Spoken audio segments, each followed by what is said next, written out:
দীর্ঘদিন পর আমেরিকা থেকে দিল্লি এসে হাসিনার সঙ্গে দেখা করলেন পুত্র জয়। ঈদে মায়ের হাতে পোলাও খেলেন হাসিনা পুত্র জয়। বাংলাদেশ ভোট ঘোষণার পর মা ছেলের দেখা অত্যন্ত তাৎপর্যপূর্ণ।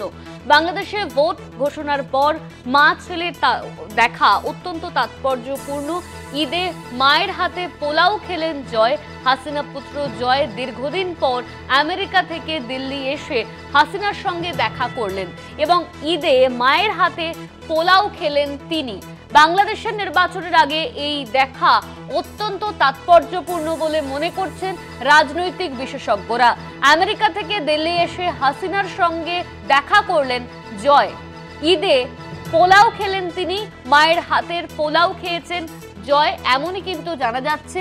বাংলাদেশে ভোটে লড়বেন হাসিনা, এই প্রশ্নও কিন্তু ঘুরপাক খাচ্ছে। তবে বাংলাদেশের নির্বাচনের আগে এই দেখা অত্যন্ত তাৎপর্যপূর্ণ, এমনই মত রাজনৈতিক বিশেষজ্ঞদের।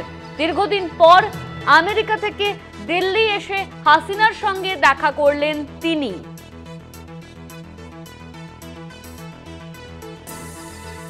ঈদে মায়ের হাতে পোলাও খেলেন হাসিনা পুত্র। বাংলাদেশে ভোটে কি লড়বেন হাসিনা, এই প্রশ্ন কিন্তু ঘুরপাক খাচ্ছে। তবে বাংলাদেশের নির্বাচনের আগে এই দেখা অত্যন্ত তাৎপর্যপূর্ণ। কলকাতা টিভির মুখ্য রাজনৈতিক বিশ্লেষক জয়ন্ত ঘোষাল তিনি আমাদের সঙ্গে ফোন লাইনে রয়েছেন। জয়ন্তদা, দীর্ঘদিন পর আমেরিকা থেকে ফিরেছেন হাসিনা পুত্র এবং হাসিনার সঙ্গে তিনি দেখা করেছেন। ঈদে পোলাও খেয়েছেন মায়ের হাতে, এমনই কিন্তু জানা যাচ্ছে। তবে বাংলাদেশের নির্বাচনের আগে দুজনের এই সাক্ষাৎ কি অত্যন্ত তাৎপর্যপূর্ণ? নিশ্চয়ই অনন্যা, তার কারণটা হচ্ছে যে এই যে দেখা, এই দেখাটা তো অত্যন্ত গোপনীয়তার সঙ্গে আসা এবং যাওয়াটা হয়েছে। তার কারণ অনেকগুলো টেকনিক্যাল প্রোটোকল গত বিষয় রয়েছে, যে এটাকে খুব বেশি প্রচারের আলোয়ও নিয়ে আসা হয়নি কোনো পক্ষ থেকেই। এবং মানে আওয়ামীর যে নেতৃত্ব, আওয়ামী লীগের নেতৃত্ব, তারাও সকলে কিন্তু জানেনই না।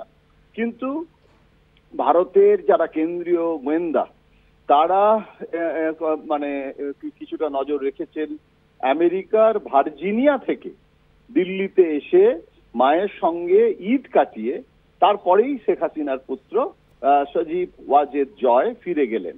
এবং একটা রাত্রিরে, মানে শুক্রবার রাতে সঙ্গে একজন সঙ্গী ছিলেন, তিনি দিল্লিতে এলেন এবং গোপন আশ্রয় যেখানে শেখ হাসিনা আছেন সেখানে তিনি গেলেন এবং একমাত্র পুত্রকে মানে একদম দেখে বিহ্বল হয়ে পড়েন।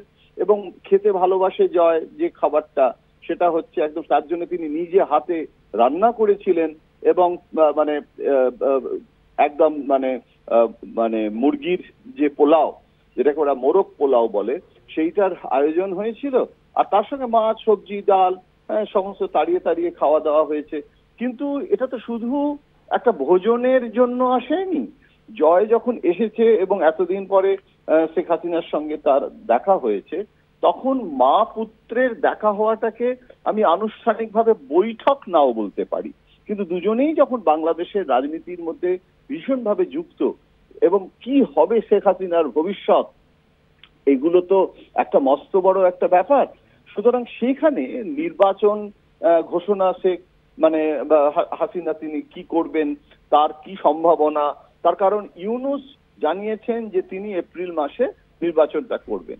এখন এই ইউনূস নির্বাচনটা যদি এপ্রিলে করেন, তাহলে শেখ হাসিনার পুত্র সেখানে যেতে পারে কিনা, শেখ হাসিনা না পারলেও, এইসব প্রশ্নগুলো আছে। এবং তার ফলে অপশনগুলো কি কি হতে পারে সেগুলো নিয়ে আলাপ আলোচনা হয়েছে বলে মানে এটা অনুমান করা যেতে পারে। অনন্যা, ধন্যবাদ জয়ন্তদা। আমাদের সঙ্গে ফোন লাইনে ছিলেন আমাদের মুখ্য রাজনৈতিক বিশ্লেষক জয়ন্ত ঘোষাল। দীর্ঘদিন পর আমেরিকা থেকে দিল্লি এসে হাসিনার সঙ্গে দেখা করলেন তার পুত্র জয়। ঈদে মায়ের হাতে পোলাও খেয়েছেন। তবে বাংলাদেশের নির্বাচনের আগে এই দেখা অত্যন্ত তাৎপর্যপূর্ণ বলে মনে করছেন রাজনৈতিক বিশেষজ্ঞরা।